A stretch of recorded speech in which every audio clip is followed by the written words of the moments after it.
कभी सोचा है वो ज्ञान जो हजारों साल पुराना है वो आज तक जिंदा कैसे है? आज हम बात करेंगे उसी अटूट श्रृंखला की, एक ऐसी विरासत की जो ज्ञान को उसके सबसे शुद्ध रूप में एक पीढ़ी से दूसरी पीढ़ी तक पहुंचाती है।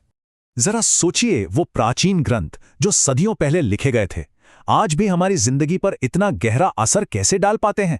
देखिए, ये कोई इत्तेफाक तो नहीं है, इसके पीछे एक पूरी व्यवस्था है, एक ऐसा सिस्टम है जिसने समय की हर कसौटी को पार किया है। तो इसका जवाब है एक शब्द में, संप्रदाय। अब संप्रदाय का मतलब है गुरु शिष्य की एक अटूट श्रृंखला, एक ऐसी व्यवस्था जो इस बात की गारंटी देती है कि ज्ञान अपने असली सोर्स से हम तक पहुंचे, बिल्कुल बिना किसी मिलावट या बदलाव के।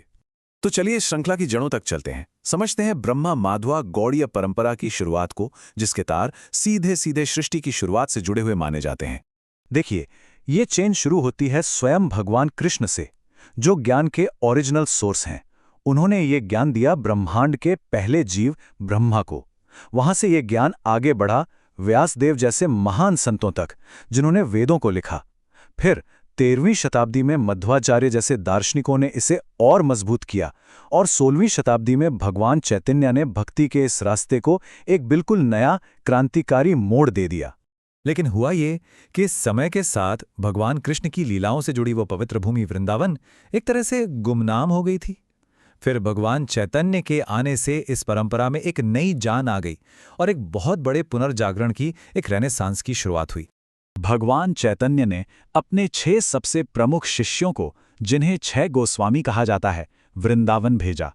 उनका एक ही मिशन था, खोए हुए पवित्र स्थलों को फिर से ढूंढ निकालना और इस दर्शन पर गहरे फाउंडेशनल ग्रंथ लिखना।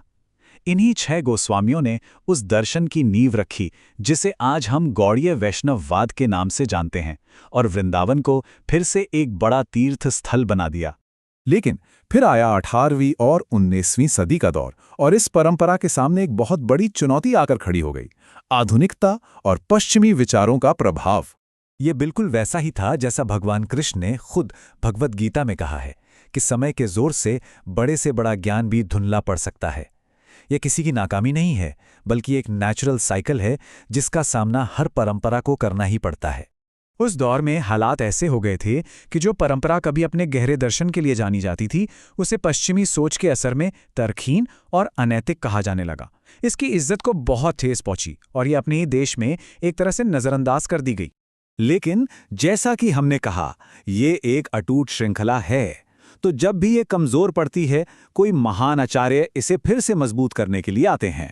और बस यहीं से शुरू होती है इसके मॉडर्न ग्लोबल रिवाइवल की कहानी। इस रिवाइवल का पूरा श्रेय जाता है भक्तिविनोद ठाकुर को। वो एक मॉडर्न इंटेलेक्चुअल थे जिन्होंने परंपरा और आधुनिकता के बीच एक पुल बनाया। उन्होंने सदियों पुराने ज्ञान को उस समय के पढ़े लिखे लोगों के समझने लायक बनाया और गौड़ीय वैष्णववाद की खोई हुई प्रतिष्ठा को दोबारा स्थापित किया। भक्तिविनोद ठाकुर के बाद उनके बेटे भक्ति सिद्धांत सरस्वती ने इस जिम्मेदारी को अपने कंधों पर लिया। उन्होंने एक ऑर्गेनाइज्ड और पावरफुल प्रचार मिशन गौड़ीय मठ बनाया और पूरे भारत में इस ज्ञान का जोर शोर से प्रचार करना शुरू कर दिया।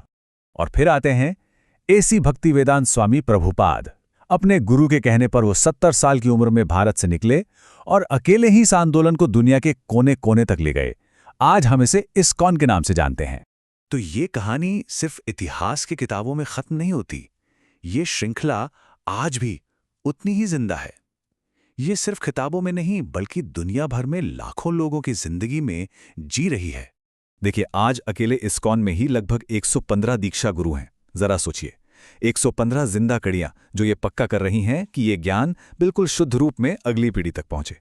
ये इस परंपरा के वाइब्रेंट और हेल्दी होने का सबसे बड़ा सबूत है। और इसका सबूत सिर्फ लोगों में ही नहीं, जमीन पर भी दिखाई दे रहा है। इस परंपरा का दिल वृंदावन आज भी फल फूल रहा है। वहां एक बहुत बड़ी स्पिरिचुअल टाउनशिप और एक भव्य मंदिर बनाने की जो योजना है, वो इस बात का सबूत है कि ये परंपरा अपने भविष्य के लिए भी पूरी तरह तैयार है। तो आखिर में ये सवाल हमारे सामने खड़ा होता है कि इस तेजी से बदलती दुनिया में एक प्राचीन जिंदा परंपरा की क्या भूमिका हो सकती है? ये एक ऐसा सवाल है जो हमें सोचने पर मजबूर करता है कि हजारों साल पुराना ये ज्ञान आज हमारी जिंदगी को कैसे बेहतर बना सकता है।